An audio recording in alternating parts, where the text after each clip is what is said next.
welcome to Storytime. I am your Storytime reader, Ms Nikki. Today's read aloud is titled Waiting for the Biblioburro. This is a true story about a little girl who meets a traveling librarian. I am so curious to find out more. Let's get reading.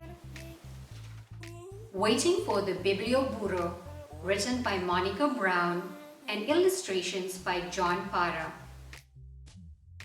On a hill behind a tree, there is a house. In the house there is a bed, and on the bed there is a little girl named Anna, fast asleep, dreaming about the world outside and beyond the hill. When Anna wakes up to the rooster's kikikiki, Papi is already at work on the farm and Mommy is busy in the garden. Anna bathes her little brother and feeds the goats and collects the eggs to sell at the market. After breakfast, Anna and her mother walk down the hill. Anna closes her eyes against the sun and wishes she was back in the cool of the house with her libro, her book. Anna has read her book, her only book, so many times she knows it by heart. The book was a gift from her teacher for working so hard on her reading and writing. But last fall, her teacher moved far away, and now there is no one to teach Anna and the other children in her village. So at night, on her bed in the house on the hill, Anna makes up her own cuentos and tells her stories to her little brother to help him fall asleep. She tells him stories about make-believe creatures that live in the forest and the mountains and the sea. She wishes for new stories to read, but her teacher with the books has gone.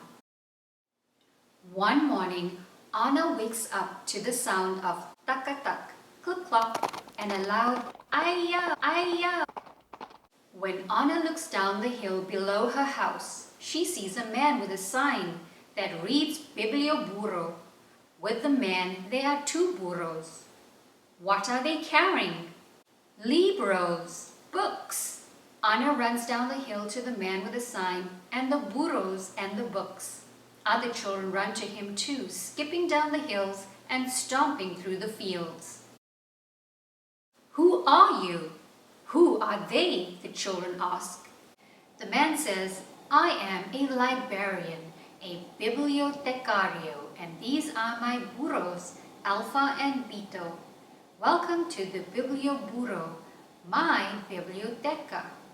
But Senor, Anna says, I thought libraries were only in big cities and buildings. Not this one, says the librarian. This is a moving library. Then he spreads out his books and invites the children to join him under a tree. Once upon a time, the librarian begins, sharing the story of an elephant who swings from a spider's web. He reads from books with beautiful pictures, then helps the little ones learn their abecedario. He sings A, B, C, D, E, F, G. Finally, he says, now it's your turn.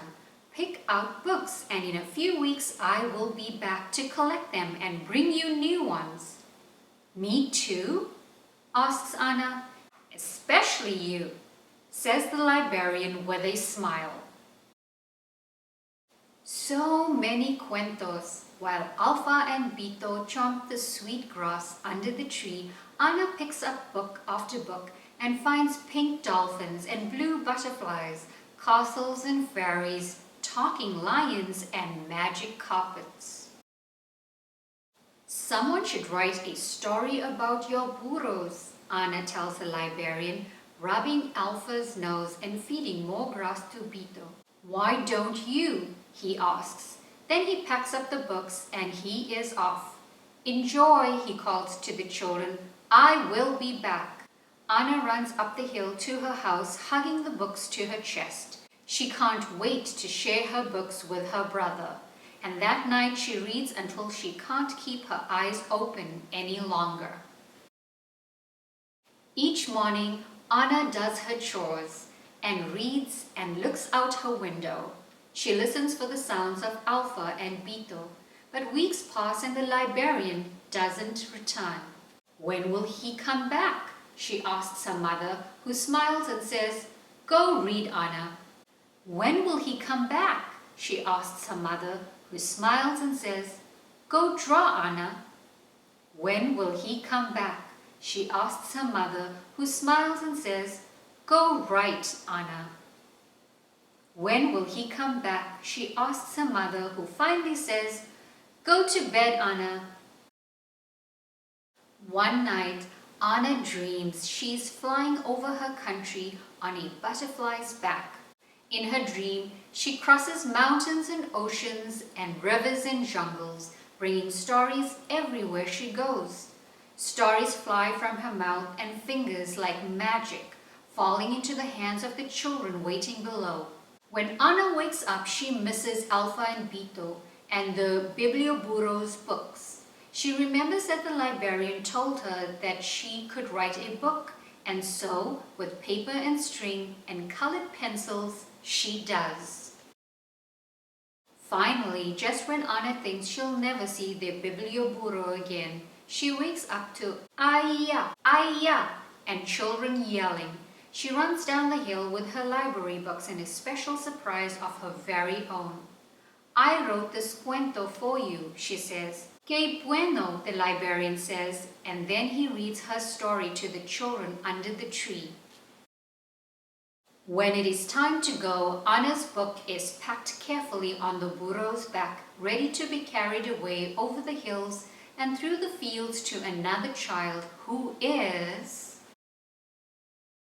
asleep on a bed in a house on a hill behind a tree, dreaming of Alpha and Beta and all the new stories the Biblioburro will bring. The end. The author Monica Brown asks, how far would you go for a book? And how far do you think a librarian will travel to bring a book to you? Well, around the world there are many librarians and libraries that travel long distances, just like the Biblioburro. In Kenya, camel caravans deliver books to nomads in the desert. In Sweden, Stockholm's floating library delivers books to islanders on book boats. In Zimbabwe, there is a donkey-drawn mobile cart library. And in the United States, the bookmobile started out as book wagons. I hope you enjoyed this inspiring story about Colombian-born librarian named Luis Soriano. Please visit again to read more stories together. Until then, take care of yourself and each other and stay curious.